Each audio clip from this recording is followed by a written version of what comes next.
Hey, Facebook land, how is it going on Monday? Well, I hope, but look, I always watch these and people do these ridiculous intros and it bores the shit out of me, so I'll get right into the topic. Marketing ugly. So that's my new approach. That's what I have named my new approach to marketing. It's not a new approach, it's my new approach. In other words, I have not done it this way for a while. So we're changing that. But here's the premise, okay? A guy named Brad Gilbert. Years ago, I read a book by a guy named Brad Gilbert. He was a top-level tennis player, pardon me, and became an ESPN commentator for tennis, I think. But I didn't really watch his career. I found the book, and it was named Winning Ugly. Now, it's been a lot of years since I read the book, but what stuck with me was that the guy just did whatever, right? He just moved forward. He tested stuff. He just tried shit. His swing looked like hell. He wasn't swinging the racket the right way, but he's still getting gold medals in the Olympics or whatever. You understand what I'm saying? Like, the guy didn't go the traditional path to becoming a tennis star. He just drove forward. You might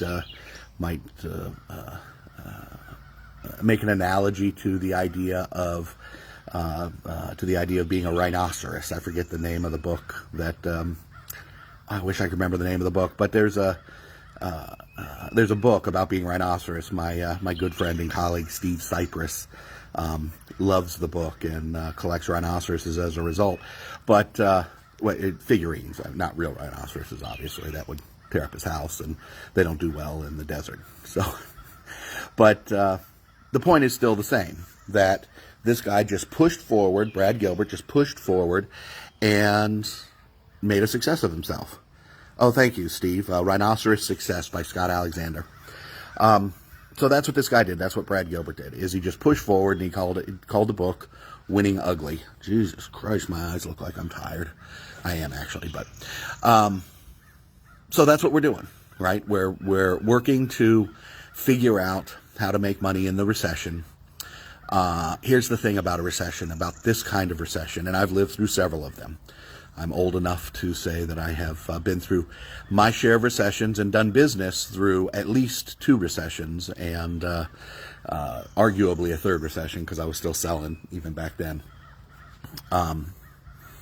Anyway, there are things that you're doing in your marketing right now that are not going to work to get you sales. And there are new things that are happening that will work, but you've got to find them. So here's the trick. You don't want to, when you're marketing ugly, when you're winning ugly, when you're marketing ugly, the idea is not to get hung up on design, not to get hung up on making everything pretty. The idea is get something together and get it out. Test it. Based on the test, you should know, because you should know your numbers, you should know whether it's a complete bomb and you scrap it, whether it is something that might work, so you're going to work it and tweak it and massage it and try and make it work, or it's an absolute home run, just keep implementing it the way that you're implementing it. By the way, I break, when it comes to small businesses, I break with the direct marketing orthodoxy of always test everything, always test your controls, look, if you have a local contracting company, you can get so bogged down in testing your marketing that it for no reason at all. I mean, the amount of marketing, the amount of impressions, in your newspaper ads, online, the number of direct mail pieces you're mailing, etc. Pardon me. You could test and tweak that stuff from now until doomsday. And same if you're a dry cleaner, and same if you have something that's working, just work it. Keep track of your numbers. Don't stop paying attention to it. But if you have something that's working, just work it, and if it's working good enough, just keep working it, keep checking it. If it starts falling off, then refresh it a little bit. There's all kinds of ways to refresh it. The point is, don't get too tied up. If something's working well and it makes fiscal sense to keep doing it, then just keep doing it. Okay, don't spend if you're mailing 10 or 15 or 20 pieces of mail a week to high value prospects, it'd take you, if you get a 0.5% higher return, it'd take you 15 years before you actually saw anything from it. So get a process working good enough. Don't worry about the design. Test it, throw it out, tweak it, and try to test it again, or just keep it. And of course, once you have it up and running and it's working, maybe you want to add some design to it, maybe you don't. That's something that you test out. But the point is, when you're marketing ugly, you're doing it quick, you're doing it ugly. By the way, ugly works, right? So like most things, the pendulum goes back and forth. So design, or the lack thereof, and marketing is all about getting attention. Well, if everybody is doing highly designed pieces, you don't stand out. You're just another highly designed piece. If everybody is doing highly designed, beautiful websites, then you don't stand out. But, pardon me, if you throw it up there, if you just throw something up online, or develop a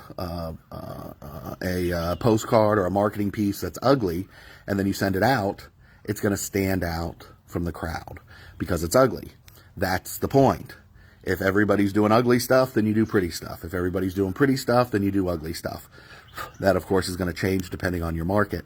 But again, marketing ugly is about speed. Get it out there, get it tested, get it locked in, get it tweaked, or throw it away and go on to the next thing.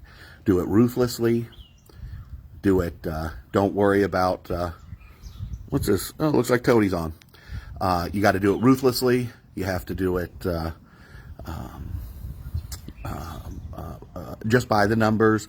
Don't get married to any kind of marketing campaign. Don't get married to any marketing message. Just get out there and get it done. It'll make a difference for you. Of course, I'm here to help if you'd like any help with it. And until next time, cheers.